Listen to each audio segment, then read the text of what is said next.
പ്രിയരെ എല്ലാവർക്കും നമസ്കാരം. ഈ വീഡിയോ ഇഷ്ടപ്പെട്ടാൽ എല്ലാവരും ഒന്ന് സബ്സ്ക്രൈബ് ചെയ്ത് സഹായിക്കണം. ഇത് കാസർഗോഡ് ജില്ലയിലെ പനയാൽ എന്ന സ്ഥലത്ത് ശ്രീ മുണ്ടാത്ത് വടക്കേവീട് ഇടവാട് കാലിച്ചാൻ ദേവസ്ഥാനത്ത് കെട്ടിയാടിയ വിഷ്ണുമൂർത്തി തെയ്യത്തിൻ്റെ കോലമാണ് ഇപ്പോൾ.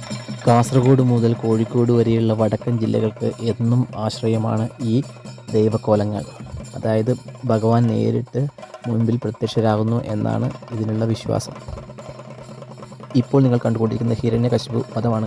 അതായത് പ്രഹ്ലാദനോട് എവിടെ നിൻ്റെ ദൈവം എന്ന് ഹിരണ്യകശിപു ചോദിച്ചപ്പോൾ തൂണിലും തുരുമ്പിലും എൻ്റെ ദൈവമുണ്ട് എന്ന് പറഞ്ഞ പ്രഹ്ലാദൻ, എന്നാൽ ഈ തൂണ് ഞാൻ പൊട്ടിക്കുകയാണ് എന്ന് ഹിരണ്യകശിപു ആ തൂണ് പൊട്ടിച്ചപ്പോൾ അതിൽ നിന്നും മനുഷ്യൻ്റെയും സിംഹത്തിൻ്റെയും രൂപമെടുത്ത ഒരു അവതാരമാണ് നരസിംഹാവതാരം.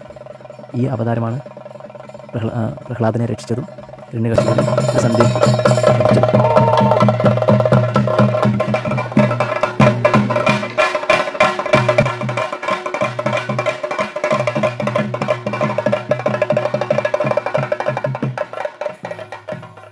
കാലിച്ചാൻ അഥവാ കാലിച്ചേവൻ എന്നാണ് ഈ തെയ്യത്തെ പൊതുവെ അറിയപ്പെടുന്നത്. കന്നുകാലികളുടെ രക്ഷകനായ ദൈവമാണ് കാലിച്ചാൻ തെയ്യം. ഒരു നായാട്ട് സമൂഹത്തിൻ്റെ വിശ്വാസ സംരക്ഷകൻ കൂടിയാണ് ഈ തെയ്യം. കൃഷി, കന്നുകാലി വളർത്തലും മുഖ്യ തൊഴിലാളി സ്വീകരിച്ച ഇടയ സമൂഹത്തിൻ്റെ ആരാധനാപാത്രമാണ് കാലിച്ചേവൻ അഥവാ കാലിച്ചാൻ തെയ്യം.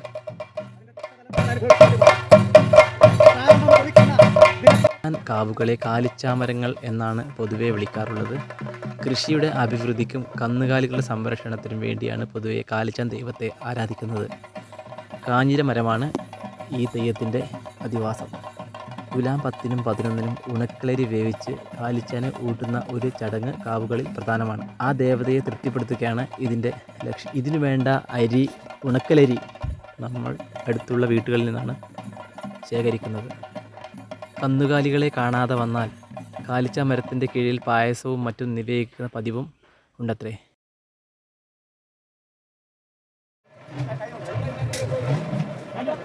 തെയ്യത്തോടനുബന്ധിച്ച് നല്ല അടിപൊളി ഒരു സദ്യയും അതോടൊപ്പം നല്ല ഒരു പായസവും ഉണ്ടായിരുന്നു. അങ്ങനെ അടിപൊളിയായിട്ട് കഴിച്ചു, പ്രാർത്ഥിച്ചു. ഇനി അടുത്ത് നിന്ന് പറഞ്ഞാൽ തെയ്യം ഈ കിലോമീറ്ററുകൾ നടന്നിട്ട് ഒരു തറവാട്ടിലോട്ട് പോവുകയാണ്. നമ്മുടെ മുണ്ടാത്ത് വടക്കേവീട് തറവാട്ടിലോട്ട് പോവുകയാണ്. അവിടെ ഒരു ചടങ്ങുണ്ട്. അവിടെ തെയ്യത്തിന് പാല് കൊടുക്കണം. അപ്പോൾ ആ ചടങ്ങാണ് ഇനി നമ്മൾ കാണാൻ പോകുന്നത്. ഇപ്പോൾ ഏകദേശം ഒരു 2 PM ആയിട്ടുണ്ട്. ഈ സമയത്താണ് ഈ ചൂടിന് ഈ താഴ്ത്ത റോഡിലൂടെ തെയ്യം അതുപോലെ തന്നെ ഇതിൻ്റെ കൂടെയുള്ള അവരും ചെരുപ്പിടാതെയാണ് പോകുന്നത്. ഈ റോഡിലൂടെ പോയി കുറച്ച് മുമ്പോട്ട് പോകുമ്പോൾ ചെറിയ മറ്റേ കണ്ടം എന്ന് വെച്ചാൽ പാടത്തൂടെ കുറേ നടന്ന് പോകുമ്പോൾ നമ്മുടെ തറവാടിൻ്റെ മുമ്പിലെത്തും. അതിലൂടെ അങ്ങോട്ട് കയറി ഏറ്റവും വലിയ ഇതെന്തെന്ന് പറഞ്ഞാൽ ഇതേപോലെ തിരിച്ചങ്ങോട്ട് പോകണം. അതായത് എവിടെ നിന്നാണോ തെയ്യം വന്നത് അവിടത്തേക്ക് തന്നെ തിരിച്ച് അങ്ങോട്ട് പോകണം. അപ്പോൾ ഇവിടെ വന്ന് തെയ്യം നമ്മുടെ തറവാട്ടിലുള്ളവരോടൊക്കെ കാര്യങ്ങളൊക്കെ ചോദിച്ച് മനസ്സിലാക്കി എന്താണ് നിങ്ങൾക്ക് സംശയമല്ലേ, എന്തെങ്കിലും കുറവുകളുണ്ടോ, ഉണ്ടെങ്കിൽ ഞാൻ ശരിയാക്കി തരാം. അതായത് തെയ്യം നേരിട്ട് വന്ന് ശരിയാക്കും എന്നല്ല, നിങ്ങളുടെ വിശ്വാസത്തിൻ്റെ ഭാഗമായിട്ട് നിങ്ങൾ പ്രാർത്ഥിക്കുമ്പോൾ അത് ഓട്ടോമാറ്റിക്കലി ശരിയാവും എന്നാണ് വിശ്വാസം. അങ്ങനെ ദൈവം എല്ലാ അനുഗ്രഹമൊക്കെ തന്ന് കാര്യങ്ങളൊക്കെ ചോദിച്ചാറ്. അങ്ങനെ ആവട്ടെ. ദേശത്തെ പത്തെന്നിരിക്കുന്ന അനുഭവത്തിങ്കൽ അല്ലേ, അല്ലാതെ കണ്ടേ ഇത് ഞാനൊന്നും നീയൊന്നും പകുത്ത് പടിയൊന്നും ആക്കി കഴിഞ്ഞ് തമ്മിൽ തല്ലേണ്ടതല്ല. നിങ്ങൾ തന്നെ നിൽക്കണം സാർ. എന്നിട്ട് നേരായ വഴിക്ക് നടത്തിക്കണം. നിങ്ങൾ കടിഞ്ഞാണി പിടിച്ചാലേ ഇത് നേരായ വഴിക്ക് നടക്കും. ഇല്ലെങ്കിൽ ഇതിലും തമ്മിൽ തല്ല് വീണ്ടും ഉണ്ടാകും. അതുകൊണ്ട് അതിനിടെ വരിക്കണം. അതേ ദേവന് കളിക്കാൻ. എന്നിട്ട് നേരായ വഴിക്ക് നടത്തി ദേശത്തെപ്പുറത്ത് നിങ്ങളെ കൂടെ നിൽക്കും. നിങ്ങൾ പറഞ്ഞാൽ നിൽക്കൂലേ? നിൽക്കും. നേരായ വഴിക്ക് നടത്തുന്നത് നിങ്ങൾക്ക് ഇത് തരണ്ടല്ലോ അല്ലേ. നേതൃസ്ഥാനത്ത് നമ്മൾ നിൽക്കുന്നുണ്ട്. അതുപോലെ തന്നെ നടക്കുന്നുണ്ട്. ഒരു ഭാരമായതെന്തേത് അതല്ലേ ഞങ്ങൾ അന്വേഷിക്കുന്നത്. ഇന്നത്തെ അനുഭവമാണ് കിട്ടുന്നത് ഇന്ന് ഭൗതികമായി കാലത്ത് നിങ്ങൾ തന്നെ നിൽക്കണം, നേരായ വഴി നടക്കണം. അതാണ് ദേവനെ വിളിക്കഴിഞ്ഞാണത്.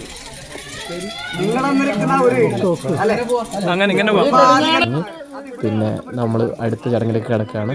അതായത് തെയ്യം പാല് കുടിക്കണം. അതായത് നമ്മളെ വീട്ടിലൊരാൾ വിരുന്ന് വന്നാൽ നമ്മളെങ്ങനെയാണോ സൽക്കരിക്കുന്നത് അതുപോലെ ഇപ്പം തെയ്യം നമ്മളുടെ തറവാട്ടിലേക്ക് വിരുന്ന് വന്നിരിക്കുകയാണ്.